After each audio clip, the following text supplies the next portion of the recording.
कहानी के लेखक है संजय कामले। मूसलाधार बारिश, रात के अंधेरे में सुनसान सड़क के ऊपर एक तेज रफ्तार कार बड़ी तेजी से आगे बढ़ रही थी। कार के अंदर बैठा शख्स काफी टेंशन में लग रहा था, क्योंकि उसकी बाजू वाली सीट पर बैठी महिला को लेबर पेन शुरू हो चुके थे। उस आदमी को जल्द से जल्द अस्पताल पहुंचना था, क्योंकि डिलीवरी कभी भी हो सकती थी। दर्द के कारण वो महिला रो रही थी, चिल्ला रही थी, और उसकी बगल में बैठा आदमी उसे धीरज दे रहा था। उसकी कार शहर के एक बड़े से अस्पताल के गेट के भीतर दाखिल हुई। वो आदमी जल्दबाजी में उतरा और स्ट्रेचर लाने के लिए भीतर गया। अपने साथ 2 वार्ड बॉय को लेकर आया और उसने कार का दरवाजा खोला, पर गाड़ी के भीतर वो महिला नहीं थी। वो हैरान हो गया। लगता है आपके अस्पताल के कर्मचारी उन्हें दाखिल करने अंदर ले गए होंगे। दोनों वार्ड बॉय और वो आदमी बहुत तेजी से अस्पताल घूमकर उसे तलाशने लगे। हर कमरे की तलाशी ले ली गई, सीढ़ियां चढ़कर हर माले पर देखा, लेकिन वो औरत कहीं पर भी नहीं थी। काफी तलाश करने के बाद वार्ड बॉय ने उस आदमी से पूछा, सर, क्या वो आपकी पत्नी थी? उसने परेशान नजरों से इधर उधर देखते हुए कहा, जी नहीं, वो सड़क किनारे एक पत्थर पर बैठकर गाड़ी को हाथ कर रोकने की इशारा कर रही थी।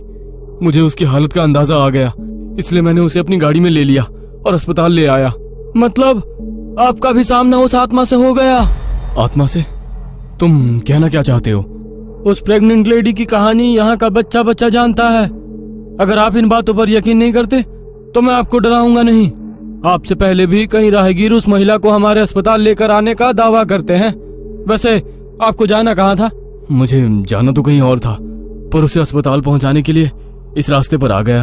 खैर, अब मैं चलता हूँ। इतना कहकर वो अपनी गाड़ी में बैठा और दोबारा अपनी मंजिल की तरफ जाने लगा। सड़क से गुजरते हुए वो एक चौराहे के पास पहुंचा। यह वही चौराहा था जहां से मुड़कर उसे दूसरी तरफ जाना था, पर उस महिला की वजह से उसे शहर जाना पड़ा। कौन होगी वो औरत? जाने दो, इतना क्या सोचना है। अपने आप से बुदबुदाते हुए गाड़ी पीछे लेने के लिए स्टीयरिंग घुमाकर पीछे देखा तो एक खून से लथपथ महिला उसकी गाड़ी की पिछली सीट पर बैठी उसे घूरे जा रही थी। वह डरावना दृश्य देखकर उसके रोंगटे खड़े हो गए। गाड़ी रोककर वो झट से नीचे उतरा और दूर हट गया। उसे कार का दरवाजा खोलने की हिम्मत नहीं हो रही थी। खुद को संभालते हुए वो आगे बढ़ा और कार का पिछला दरवाजा खोलने लगा। दरवाजा खोलकर वो झट से दूर हट गया और नीचे झुककर पिछली सीट पर नजरें घुमाई, पर वहां कोई नहीं था। और तभी एक कार हॉर्न बजाते हुए वहां से निकल गई। जो कुछ भी हो रहा था सब उसकी कल्पना से परे था। रात भर बाहर रुका, पर इस तरह का अनुभव कभी नहीं हुआ। पर आज ये सब देखकर उसे डर लगने लगा था। बिना कुछ सोचे वो गाड़ी में बैठा और वहां से तेजी से निकल गया। अगले दिन वो ऑफिस में बैठा जरूर था, पर उसका ध्यान कहीं और था। सब अपने अपने काम में मशगूल थे, पर उसके दिमाग में कल रात की वो डरावनी घटना घर करके बैठी हुई थी। उसे इस तरह खामोश बैठा देखकर उसकी एक सहकर्मी राधिका, जो उसे पसंद करती थी, वो उसके पास कुर्सी पर आकर बैठ गई। हेलो, क्या सोच रहे हो? उसकी बात सुनकर वो झट से अपने ख्यालों से बाहर आया। अरे राधिका, तुम बोलो ना। सुबह से ना हाय हेलो किया, ना एक बार भी पीछे मुड़कर देखा, बस गुमसुम से बैठे हुए हो। कोई और मिल गई है क्या? तुम भी ना कुछ भी बोलती रहती हो। इतने खोए खोए लग रहे हो, मतलब जरूर किसी लड़की का चक्कर है। नहीं यार, बोलो ना, क्या बात है? कल घर में एक पूजा रखी है, सबको बता दिया है, तुम्हें भी आना होगा। और वैसे भी कल छुट्टी है, तो नो एक्सक्यूज। कहते हुए राधिका ने उसकी तरफ देखा तो वो अभी भी कुछ सोच रहा था। उसका ध्यान बिल्कुल भी राधिका की तरफ नहीं था। उसे इस तरह देख राधिका ने पूछा, क्या बात है, तुम कुछ ज्यादा ही परेशान लग रहे हो, कुछ हुआ है क्या? वह कुछ पल खामोश बैठा रहा और एकदम से राधिका की तरफ देखकर बोला, तुम भूत प्रेत भटकती आत्मा इन सब बातों पर यकीन करती हो? ये अचानक तुम्हें क्या हो गया? हमेशा मजाक मस्ती करने वाला इंसान एकदम से भूत प्रेतों की बात कैसे करने लगा? यार, मैं मजाक नहीं कर रहा हूँ, प्लीज बताओ, क्या तुम भूत प्रेतों पर यकीन करती हो, या तुमने किसी से उनके बारे में सुना है? सुना तो है, मगर मैं खुद यकीन नहीं करती। वैसे हुआ क्या है? तुम यकीन नहीं करोगी, कल रात मैंने किस तरह की शक्ति का सामना किया है। किस तरह की शक्ति का सामना किया? कुछ साफ साफ बोलोगे? उसकी बात सुनकर उसने आंखें बंद कर अपना सर दोनों हाथों से पकड़ा और टेबल पर सिर रखकर वैसे ही बैठा रहा। सब कुछ शांत लग रहा था, पर अगले ही पल उसके कानों में अजीब सी आवाज गूंज उठी। आवाज किसी छोटे बच्चे के हंसने की आवाज। उसने ऊपर देखा तो पूरा ऑफिस खाली पड़ा था। छत पर कई सारी ट्यूबलाइट्स में से कुछ बंद चालू हो रही थी। केवल एक पल में बदल चुका मंजर देखकर उसकी सांस अटक गई और दोबारा उसे किसी बच्चे के खिलखिलाने की आवाज सुनाई दी। उसने झट से मुड़कर आवाज की तरफ देखा। एक तरफ कुछ दूरी पर बाथरूम था, पर वहां की लाइट बंद होने के कारण कुछ साफ नजर नहीं आ रहा था। उसने गौर से देखा तो वहां कोई बाथरूम के अंदर से उसी को झांकता नजर आया। उसका दिल जोर जोर से धड़क रहा था, फिर भी हिम्मत जुटाकर वो बाथरूम की तरफ जाने लगा। बाथरूम के भीतर की लाइट चालू बंद हो रही थी, जिसकी वजह से कभी अंधेरा तो कभी उजाला हो जाता। वह बाथरूम के दरवाजे के पास पहुंच गया था। उसने आधे खुले दरवाजे से अंदर झांक कर देखा, पर कुछ भी नजर नहीं आ रहा था। तभी उसे अपने पीछे किसी के होने का एहसास हुआ, जैसे पीछे खड़ा कोई उसके काफी करीब पहुंच चुका था। डर के कारण उसकी गर्दन पर जमा पसीने के ऊपर पीछे खड़े शख्स की सांसों का एहसास हो रहा था। वो इतना डरा हुआ था कि उसे खुद अपने दिल की धड़कन साफ साफ सुनाई दे रही थी। गला पूरी तरह से सूख चुका था। पीछे से आ रहा वो डरावना एहसास उसकी बर्दाश्त के बाहर हो गया। उसने हिम्मत जुटाई और झट से पीछे मुड़कर देखा, पर पीछे तो कोई नहीं था। पूरा ऑफिस बिल्कुल खाली पड़ा था। उसकी जान में जान आ गई। गहरी सांस लेकर उसने सामने बाथरूम की तरफ देखा और पल भर में अंदर से एक काला साया उसके ऊपर झपटा। एकदम से वो होश में आ गया। राधिका अभी भी उसके सामने बैठी उससे पूछ रही थी, तुम बताओ कि नहीं तो हमें पता कैसे चलेगा कि तुम्हारे साथ क्या हुआ है। उसने टेबल पर से पानी की बोतल उठाई और 2 घूंट पीकर गहरी सांस ली। राधिका की तरफ देखकर बताने लगा, अरे कल रात हमारे ऑफिस की पार्टी थी ना, तो तुम लोग चले गए और मैं थोड़ी देर रुका रहा। करीब 11:30 बजे मैं यहाँ से घर के लिए निकला। शहर से थोड़ी दूर पहुंचा, तभी मुझे सड़क की दूसरी तरफ एक औरत पत्थर पर बैठी नजर आई, जो लगातार गाड़ियों को रोककर मदद मांग रही थी। मैंने आगे जाकर यू टर्न लिया और उस औरत के पास जा पहुंचा तो पता चला कि वो 9 महीने की प्रेग्नेंट है और उसको लेबर पेन शुरू हो चुके हैं।